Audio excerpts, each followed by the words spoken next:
அடுத்த ஆண்டே 1929இல் நான் இந்திய தேசிய காங்கிரசின் தலைவரானேன். அந்த ஆண்டு டிசம்பர் 31ஆம் தேதி லாகூர் மாநாட்டில் ரவி நதிக்கரையில் நான் இந்திய தேசிய கொடியை ஏற்றினேன்.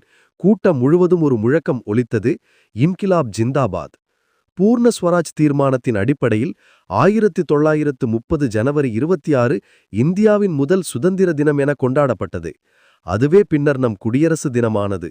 அதே ஆண்டில் காந்திஜி தலைமையில் நடந்த உப்பு சத்தியாகிரகத்தில் நான் உறுதியுடன் பங்கேற்றேன். அதற்காக மீண்டும் சிறையில் அடைக்கப்பட்டேன்.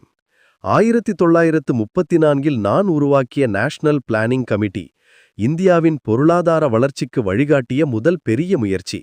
அந்த குழு பின்னர் நம் நாட்டின் திட்டமிட்ட பொருளாதார வளர்ச்சிக்கு அடித்தளம் வகுத்தது. 1936 மற்றும் 37இல் மீண்டும் காங்கிரஸ் தலைவராக தேர்ந்தெடுக்கப்பட்டேன்.